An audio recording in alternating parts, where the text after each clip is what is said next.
Champions ট্রফির মাঠে নামার আগেই কি দল ভাঙনের চিহ্ন দেখানো শুরু হয়েছে? প্রাক্তন ক্রিকেটারের কচকচে মন্তব্য ও কিছু অজানা ইঙ্গিতে প্রকাশ পাচ্ছে পাকিস্তানের দলের অন্দরের বিরোধ। আজকের ভিডিওতেই দেখব কিভাবে এই ভাঙনের ছোঁয়া পরবর্তী ম্যাচের ফলাফলে প্রভাব ফেলতে পারে। এই ভিডিওতেই থাকছে পাকিস্তানের দলের নির্বাচন নিয়ে শুরু থেকেই ওঠা প্রশ্ন ও অভ্যন্তরীণ দ্বন্দ্ব, ফাহিম আশরাফকে নিয়ে অধিনায়ক রিজওয়ানের সিদ্ধান্তে ওঠা সংশয়ে প্রাক্তন ক্রিকেটারের মন্তব্য, নিউজিল্যান্ডের বিরুদ্ধে হার, পরবর্তী ম্যাচের পরবর্তী অঙ্গবিন্যাস ও দলের কৌশলগত দুর্বলতা। কি প্রশ্ন উঠছে? কি ফাহিম আসলে দলের অপরিহার্য সদস্য, নাকি তাকে বাদ দিয়ে অন্য সিনিয়র খেলোয়াড়ের প্রতি ঝুঁকিপূর্ণ প্রাধান্য দেওয়া হয়েছে? চলুন শুরু করা যাক।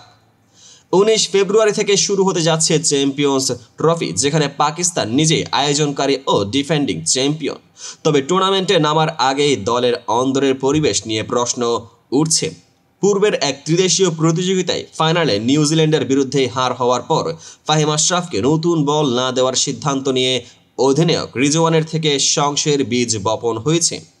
ফাহিমের ব্যাটিংয়ে মাত্র 22 রান আর 2.2 ওভারে 16 রান দিয়ে দলের কৌশলগত নির্বাচন ও তার প্রয়োগে স্পষ্টতই কিছু ফাটল দেখায়। এই প্রশ্ন ওঠে, ফাহিমকে কি সত্যি দলের গুরুত্বপূর্ণ সদস্য হিসেবে দেখা হচ্ছে না? প্রাক্তন ক্রিকেটার বাসিত আলীর মন্তব্য সেই একই প্রশ্নকে আরও জ্বালিয়ে দিয়েছে। তিনি বলেন, রিজওয়ান স্পষ্ট বোঝাতে চাইছেন ফাহিম দলের অপরিহার্য সদস্য নয়।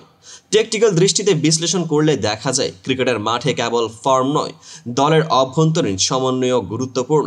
ফাহিম আশরাফের ব্যবহার, নিউজিল্যান্ডের বিরুদ্ধে খেলার সময় অধিনায়ক রিজওয়ান ফাহিমকে মাত্র 2 বার বল দিয়েছেন, যা দলের নির্বাচনে তার প্রাসঙ্গিকতা নিয়ে সন্দেহ জাগিয়েছে। প্রশ্ন হচ্ছে, দলের অন্যান্য সিনিয়র খেলোয়াড়ের তুলনায় কি ফাহিমের ভূমিকা এত কম গুরুত্বের? অভ্যন্তরীণ দ্বন্দ্ব, প্রাক্তন ক্রিকেটার বাসিত আলী ও ওয়াসিম আকরামের মতো নামেরা মন্তব্য করছেন, যার ফলে দলের মধ্যে সম্ভাব্য ভাঙনের ইঙ্গিত পাওয়া যাচ্ছে। তুলনামূলকভাবে অন্য দলগুলোতে অভিজ্ঞ খেলোয়াড়দের যথাযথ ব্যবহার দলের মনোবল ও কৌশলগত সমন্বয়ে সহায়ক হয়, যেখানে পাকিস্তানের ক্ষেত্রে এই সিদ্ধান্ত কিছুটা ঝুঁকিপূর্ণ মনে হচ্ছে। একটু হাস্যরসপূর্ণ ইঙ্গিত, কেউ বলেন ফাহিমকে বল দেননি মানে কি আমাদের দল এখন ফার্ম হয়ে গেছে?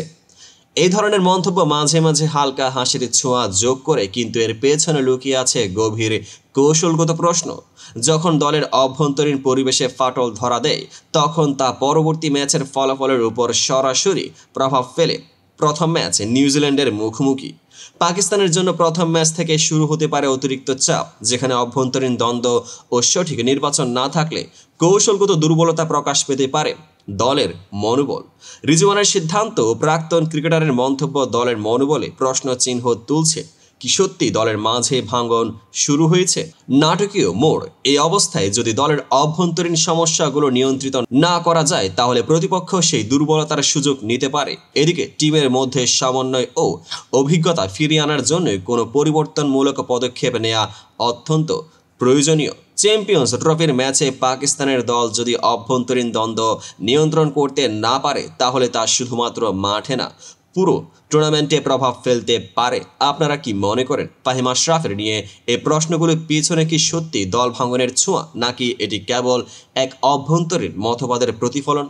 আপনার মতামত ও বিশ্লেষণ জানাতে কমেন্টে লিখুন। ভিডিওটি লাইক ও শেয়ার করতে ভুলবেন না। এই ছিল আজকের বিশদ বিশ্লেষণ। আসন্ন ম্যাচে আমরা কি দল ভাঙন দেখতে পাবো, তা কেবল সময় বলে দিবে। দেখা হবে পরের ভিডিওতে নতুন ক্রিকেট আপডেট নিয়ে।